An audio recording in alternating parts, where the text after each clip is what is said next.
എടാ നമുക്ക് അങ്ങോട്ട് പോണം. ഇപ്പഴാ? നീയൊന്നും ഉണ്ടായിരുന്നേ? ഒരിടത്തോട്ട് പോണ്ട. എടാ അവര് മരിച്ചു, പോലീസ് സ്റ്റേഷനിൽ അറിയിക്കണ്ടേ? എടാ പോലീസിൽ അറിയിച്ച ദൃക്സാക്ഷിയെ നിന്നെ ഒരു വെറുതെ വിടോ? ഇപ്പൊ തന്നെ മണി 2 4 മണിക്ക് പൂ മേടിക്കാൻ വേണം. അതിനിടക്ക് സാധനങ്ങൾ എടുക്കാനുണ്ട്. 8 മണിക്കാണ് മുഹൂർത്തം. ഇവന്മാരൊക്കെ എണീറ്റ് വന്നാണ്ടല്ലോ. എല്ലാം കൂടി കൊളവാക്കണോ നിനക്ക്? അവളുടെ കല്യാണം നടക്കണ്ടേ? നേരെ അങ്ങ് പോലീസ് സ്റ്റേഷനിൽ പോയാൽ മതിയായിരുന്നു. നിനക്ക് പോലീസിൽ അറിയിച്ച പോരെ? അനിൽ സ്റ്റേഷനിലുണ്ടാവും. ഞാൻ വിളിച്ചു നോക്കട്ടെ. മുരളി പറയടാ. സാറേ, നമ്മുടെ കൈതവളവര് ആക്സിഡന്റ് നടന്നായിരുന്നു. അറിഞ്ഞു. ഞങ്ങളങ്ങോട്ട് വന്നോണ്ടിരിക്കുക. ശരി സാറേ. എടാ പോലീസുകാർ കാര്യം പറഞ്ഞിട്ടുണ്ട്. അവരങ്ങോട്ട് പോയിക്കൊണ്ടിരിക്കുക. ഇനി അവരായിക്കോളൂ. എടാ എന്നാലും ഒരെന്നാലും ഇല്ല കുന്നാലും ഇല്ല. ആദ്യം കല്യാണം നടക്കട്ടെ, ബാക്കിയെല്ലാം പിന്നീടല്ലേ. ചേടാ ഇനി ആകെ 2 മണിക്കൂറുള്ളൂ. നീ പോയി കിടന്ന് തുടങ്ങാൻ നോക്ക്. ദുരൂഹതകൾ ഒഴിയാതെ കളത്തിൽ കുടുംബം കണ്ടെത്താനാവാതെ പോലീസ് ഇരുട്ടിൽ തപ്പുമ്പോഴാണ് കളത്തിൽ കുടുംബത്തിലെ അടുത്ത ദുരൂഹമരണം. ഇങ്ങനെ നിന്നാ മതിയാ? സമയമില്ലേ? പോട്ടെ.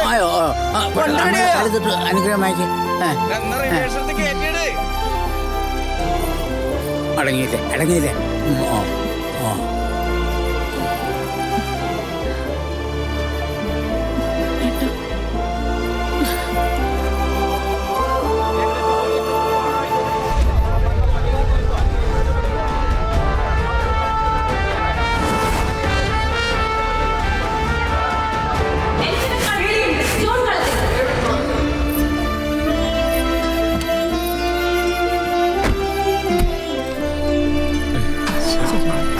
അതെ, കൈതവള വഴി പോകണ്ടട്ടാ.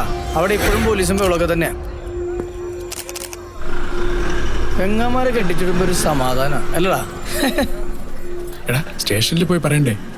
ഇനി ഒട്ടും പറയരുത്. ജോൺ കളത്തിലിന്റെ വിശ്വസ്ത സുഹൃത്തും മനസാക്ഷി സൂക്ഷിപ്പുകാരനുമായ ബാലേട്ടൻ ഇപ്പൊ നമ്മോടൊപ്പം ചേരുന്നു. ബാലേട്ടാ, മറ്റാരും കൂടെയില്ലാതെ ഈ പാതിരാത്രിയിൽ ആരെ കാണാനായിട്ടായിരിക്കും എലിസബത്ത് പോയിട്ടുണ്ടാവുക? പ്ലീസ് ഒരു സ്റ്റേറ്റ്മെന്റ് തരൂ പ്ലീസ് ബാലേട്ടാ. ചത്തിട്ടും നിനക്കൊന്നും മതിയായില്ലേ? ആരാ മരിച്ചെന്നറിയാമോ? ഇന്നാളൊരു വലിയ ബിസിനസ്സുകാരൻ പാലത്തിന്റെ ചാടി ചത്തില്ലേ? അയാളുടെ കെട്ടിയോളാ. കൊലപാതകമാണെന്ന് ഉറപ്പാ. നീ ഇതും പറഞ്ഞ് ചാടിക്കൊടുത്ത ആ കെട്ടിയവന്റെ മരണത്തിന്റെ ഉത്തരവാദിത്വം കൂടി നമ്മൾ പറയേണ്ടി വരും. നമുക്ക് നമ്മുടെ ജീവിതമല്ലേ വലുത്. എടാ എന്നാലോ ശരിയാണോ? എടാ ഈ ലോകത്ത് ദിവസേന എന്തോ ഒരു ആക്സിഡന്റ് നടക്കുന്നു. ചിലതൊന്നും ആരും കാണാറില്ല. ഇതും അങ്ങനെ കരുതിയാൽ മതി. വൈകിട്ട് നമുക്ക് അവരുടെ വീട്ടിൽ പോണ്ടേ? അതിനുള്ള കാര്യം നോക്ക്. ആവശ്യമില്ലാത്ത കാര്യം ചിന്തിക്കണ്ട. പലഹാരമൊക്കെ ഞാൻ മേടിച്ചിട്ട് വരാം.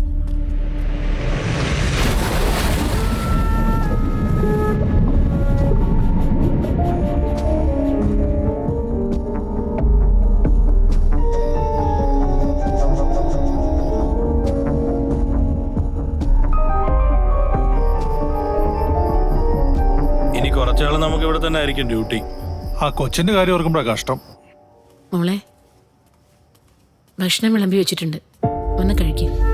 വേണ്ട, എത്ര ദിവസമായി ഇങ്ങനെ ഇരിക്കാൻ തുടങ്ങിയിട്ട്. മോളെ, എന്തെങ്കിലും കഴിച്ചില്ലെങ്കിൽ ചാവും, അത്രല്ലേ ഉള്ളൂ.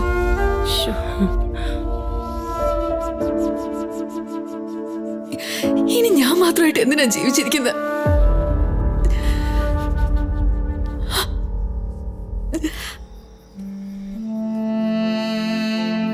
എത്ര നേരമായി വിളമ്പി വെച്ചിട്ട്? നീ കഴിക്കുന്നില്ലേ? എനിക്ക് വേണ്ടമ്മേ. അവള് പോയപ്പോ വീട് ഇറങ്ങി.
പാർട്ടി ഓഫീസിൽ പോകണം. അവിടെ ബാലേട്ടനെ ചോദിക്കണം.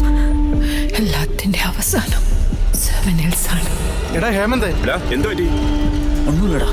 അടുത്ത കാലത്തായിട്ട് ഇവന്റെ ഒരു കിളി പോയിട്ടുണ്ട്. നിനക്ക് എന്താടാ പറ്റിയത്?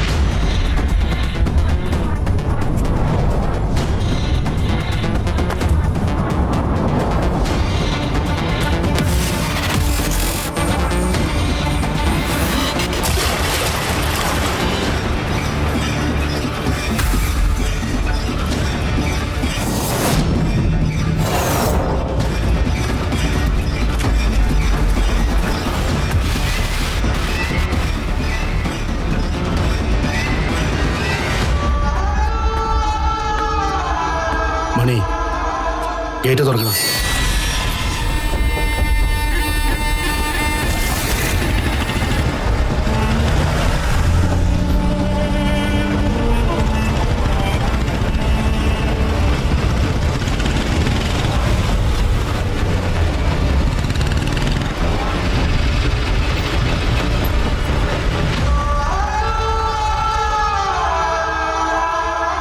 ബാലേട്ടാ, ഇവിടെ സേഫാണ്.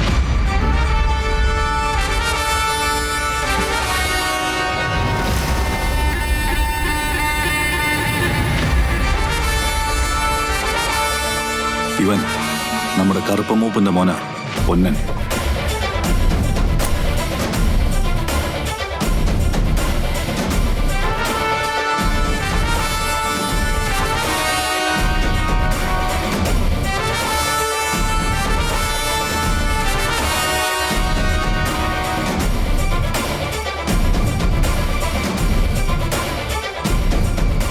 കറമ്പൻ എനിക്ക് വിശ്വാസമാണ്. കറമ്പന്റെ ചോരി. ഇവിടെ ഒരു 10-20 പേരുണ്ട്. അടിവാരത്തും ആളുണ്ട്. ഇങ്ങോട്ട് ആരെങ്കിലും നീങ്ങിയ അപ്പ വിവരം കിട്ടും. എല്ലാം ചെറിയ പിള്ളേരാണല്ലോ. കണ്ടാൽ അങ്ങനെ തോന്നുമെങ്കിലും എല്ലാറ്റിൻ്റെ ഉള്ളിൽ കനലാണ് ബാലേട്ട. ഒരു തരി മതി ആളിക്കത്താൻ.